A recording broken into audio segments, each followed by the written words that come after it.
स्वामी जी मुंबई में है और वहाँ पर आर्य समाज की स्थापना हो गई है। आगे बढ़ते हैं कि जब लोग खंडन मंडन के कारण महाराज को दुर्वचन कहते हैं तो वे कह दिया करते थे कि जैसे लोग ससुराल में जाते हैं और गालियाँ सुनकर प्रसन्न होते हैं, वैसे ही मैं परमात्मा देव की भक्ति का प्रचार करते हुए विरोधियों की गालियों से प्रसन्न होता हूँ। पंडित कमल नयनाचार्य वैष्णव संप्रदाय के प्रमुख विद्वान और नेता समझे जाते थे। उन्हें अनेक मारवाड़ी धनपति गुरु करके मानते थे। वैष्णव संप्रदाय के वे स्तंभ थे। जब स्वामी जी ने मुंबई में मूर्ति पूजा के विरुद्ध घोर आंदोलन कर रखा था, तब अनेक मनुष्यों ने मूर्ति पूजा छोड़कर वैदिक धर्म ग्रहण किया और उनके प्रचार के निमित्त मुंबई में आर्य समाज भी स्थापित हो गया। तो वैष्णवों को बड़ी चिंता हुई। गोकुलीय गोसाई अपना पूरा बल लगा चुके थे और दयानंद के आक्रमणों से अपनी रक्षा करने में असमर्थ थे। पंडित गट्टूलाल की सभा और शास्त्रार्थ के आयोजन का चित्र अभी भी हमारी दृष्टि से ओझल नहीं हुआ है और वल्लभ संप्रदाय के इस भगीरथ प्रयत्न के पश्चात ही आर्य समाज मुंबई स्थापित हुआ था, जो दयानंद के विजय स्तंभ के समान था।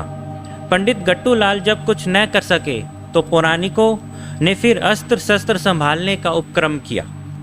पंडित कमल नयनाचार्य का स्वामी जी से शास्त्रार्थ कराने का और पंडित कमल नयनाचार्य का स्वामी जी से शास्त्रार्थ कराने का उद्योग भी किया। इस शास्त्रार्थ का सूत्रपात ऐसे हुआ कि मिस्टर रामदास छबीलदास के चाचा देवीदास ने, जिन्हें लोग देवी भक्त के नाम से पुकारते थे, पंडित कमल नयनाचार्य को मुंबई बुलाया था। महाशय देवी भक्त का मूर्ति पूजा में अटल विश्वास था और वे चाहते थे कि ऐसा कोई विद्वान हो जो दयानंद के सम्मुखीन होकर मूर्ति पूजा को वेद विहित सिद्ध करे। देवी भक्त मूर्ति पूजक होते हुए भी और स्वामी जी से घोर मतभेद रखते हुए भी उनसे कोई द्वेष नहीं रखते थे।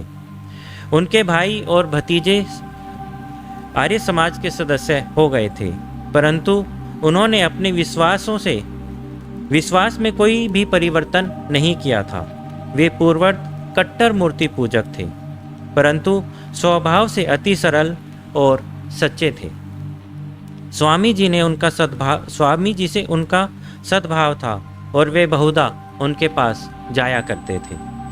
स्वामी जी से उनका इतना प्रेम था कि जब कभी वे स्वामी जी से मिलने जाया करते थे तो खाली हाथ नहीं जाते थे। वे उनके लिए मिष्ठान आदि लेकर जाते थे। स्वामी जी भी उनसे बड़ा प्रेम करते थे।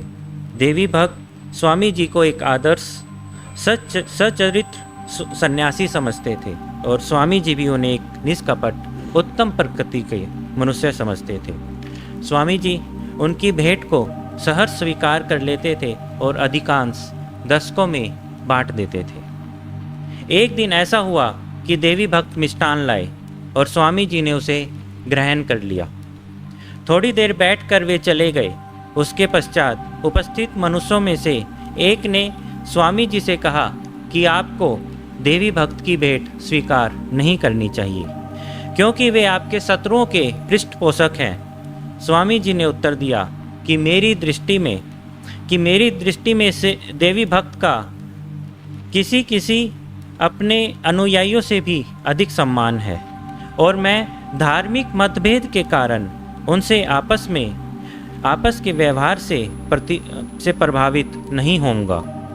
देवी भक्त सच्चे मन से विश्वास करते थे कि मूर्ति पूजा वेद सम्मत है और उसके सिद्ध करने की और उसके विरुद्ध दयानंद की सम्मति आधार शून्य है। उन्होंने पौराणिक पंडितों को स्वामी जी से शास्त्रार्थ करने की उत्तेजना केवल इसी अभिप्राय से थी कि मूर्ति पूजा वेद अनुमोदित हो और सिद्ध हो जाए, न कि किसी अन्य भाव से।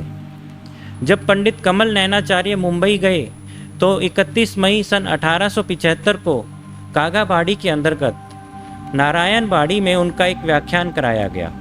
उसमें पंडित कमल नैनाचार्य ने राम तापिनी और गोपाल तापिनी नामक उपनिषद के आधार पर मूर्ति पूजा सिद्ध करने की चेष्टा की, परंतु श्रोताओं का उससे संतोष नहीं हुआ और व्याख्यान स्थल से ही लोग कहने लगे कि इस प्रकार मूर्ति पूजा की सिद्धि का यत्न करना व्यर्थ है।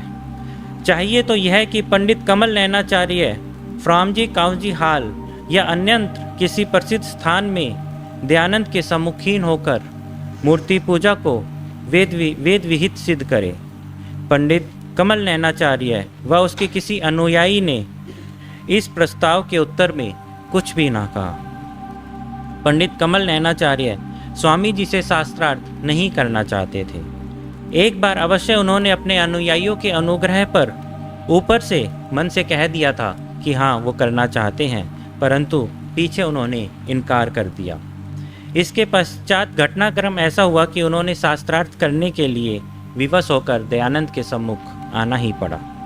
इसकी भी एक बड़ी मनोरंजक कथा है कि शिव नारायण बेदीचंद नाम के एक मारवाड़ी थे जो पंडित कमल नैनाचार्य को गुरु समझते थे। उनके मित्र ठक्कर जीवन दयाल एक आर्य समाजी थे। एक दिन दोनों मित्रों में धार्मिक विषय पर बातचीत हो रही थी, तो एक का आग्रह था कि मूर्ति पूजा वेद सम्मत है और दूसरे का उससे भी प्रबल आग्रह था कि यह वेद विरुद्ध है। अंत में दोनों मित्र इस बात पर सहमत हुए कि यदि दयानंद हार जाए तो जीवन दयाल रामानुजम ग्रहण करे, और यदि पंडित कमल नैनाचार्य पराजित हो जावे तो शिव नारायण बेदीचंद दयानंद का मत अवलंबन करे। बात यहाँ तक ही नहीं रही। दोनों ने नियमानुसार निम्नलिखित प्रतिज्ञा पत्र लिखकर उस पर हस्ताक्षर कर दिए। इन्हीं दोनों व्यक्तियों ने शास्त्रार्थ 12 जून सन 1875 को फ्रामजी काउजी इंस्टीट्यूट में मध्याह्नोत्तर में 3 बजे होने का निश्चय किया गया और एक विज्ञापन सर्वसाधारण की सूचना भी दे दी गई और प्रतिज्ञा पत्र इस निम्नलिखित है। उसमें 3 पॉइंट लिखे गए हैं कि मुंबई में 5 जून सन 1875 हम नीचे सही करने वाले दोनों आदमियों ने इस निम्नलिखित को पढ़कर उस पर प्रसन्नतापूर्वक हस्ताक्षर किए, जिसमें अपने सत्य धर्म से पालन करेंगे। पहला, श्री दयानंद स्वामी और कमल नैनाचार्य स्वामी की सभा फ्रामजी काउजी इंस्टीट्यूट में अगले शनिचर को की जाए और जो उसका व्यय होगा नीचे हस्ताक्षर करने वाले दोनों व्यक्ति देवें और पुलिस का प्रबंध भी करें। दूसरा, यदि श्री स्वामी दयानंद सरस्वती वाद में जीते और इसी प्रकार मूर्ति खंडन में जो मारवाड़ी शिव नारायण बेदीचंद जो सदा कमल नैनाचार्य की ओर से अपने हस्ताक्षर से विज्ञापन प्रकाशित करता है, वह उनका यानी दयानंद जी का चेला होवे, और जो कमल नैन जीते तो ठक्कर जीवन दयाल कमल नैन का चेला होवे और रामानंदी टीका लगावे, नहीं तो शिव नारायण अपने टीके को मिटा देवे। इस सभा में बिना संप्रदाय बिना पक्षपात के शास्त्री को बुलाया जावे और वे लोग जो अभिप्राय प्रकट करें उसे छपाकर प्रकाशित किया जाए और उसके ऊपर इस लिखित के लिखने वाले हस्ताक्षर करें और उस पर जो कोई कार्य न करे वह धर्म हारे। आज के लिए इतना ही। आप सभी का धन्यवाद।